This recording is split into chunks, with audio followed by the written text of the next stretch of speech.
All right, so this is going to be a deep dive into reporting in CoachMePlus. This is just going to be quick reports on athlete side of things if you have a couple KPIs that you want to track on a specific athlete. So I'm just going to start off by a couple ways that you can dive into this reporting into an individual athlete. So outside of going directly through Manage Your Athlete, we have these quick links on our widgets, so wellness, nutrition, and training status that you can use to click on an athlete and jump into their athlete profile this way.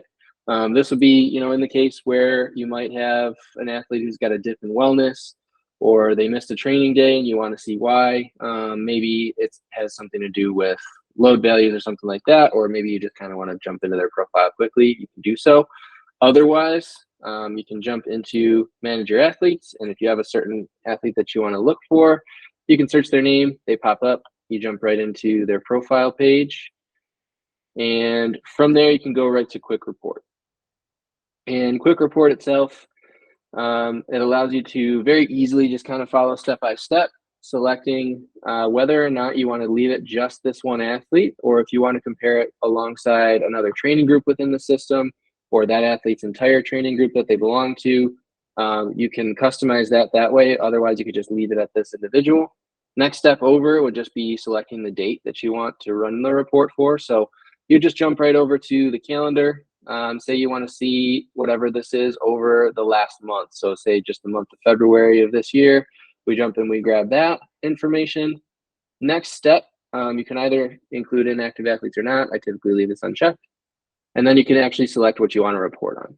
So this chart field allows you to create a graph that you can customize as a line, a bar, a horizontal bar chart, a spline, or an area graph. It only allows you to select one field. So maybe you, on this one, just want to chart one field. Say I want to see weight graphed over time for this athlete. I can grab that. And then table fields, if I want to see weight and something else. So maybe I want to see their weight and any information that they've gotten from their performance testing. So I can filter by that test here and say, I want to see how their vertical jump's been going and their standing broad jump, for example. Just grab those fields, hit done. It populates that table fields. This is just going to spit out raw numbers for you. And again, this is going to graph that number there for you. So moving to the next set of the quick report is our display settings. You have the choice of columns to select. By default, you have the athlete's name, the group they belong to, and then date and time if that's been reported. You can also select to display the athlete's position if they have one and the team that they belong to. I just leave it basic here because this is all the information I want. And then the next, I can go ahead and say, I want to see the line, the spline, the column, or the bar. I'm going to leave it as a line graph.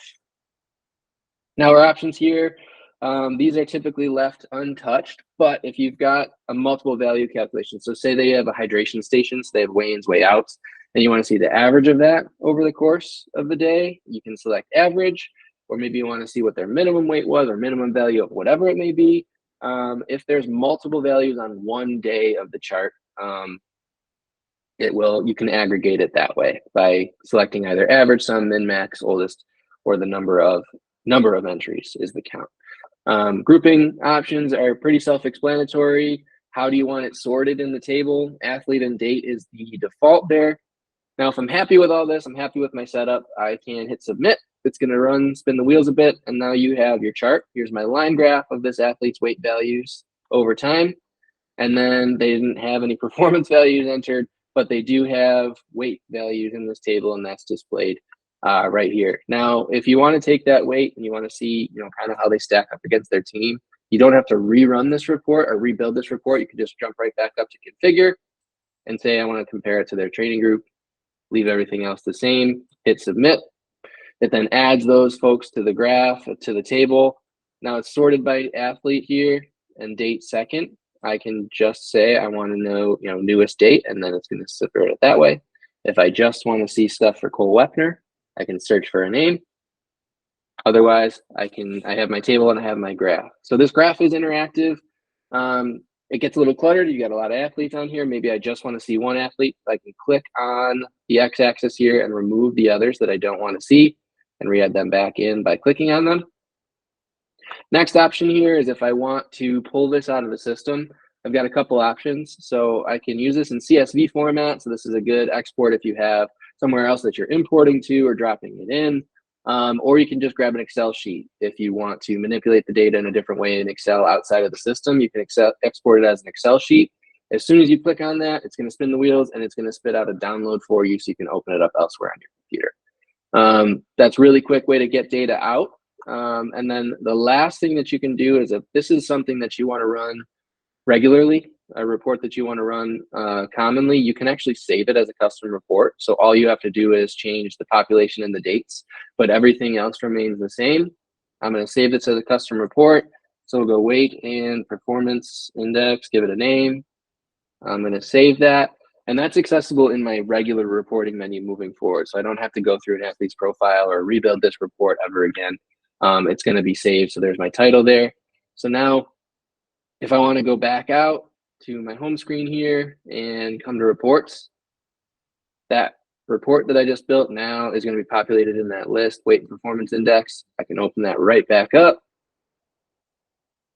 There we are. It's been already filled out for me. Now maybe I want to see over a different month. So maybe I just want to see, the month of March so far till today. I leave everything else the same. I hit submit. It spins that report up for me. And I've got my table and graph just as I did before, a lot quicker.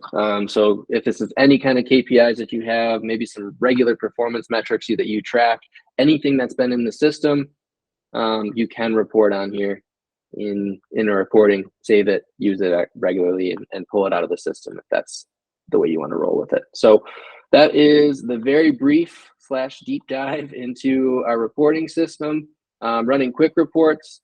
Of course, just as a preview, this is going to be something separate, but we do have our classic reports available still as well.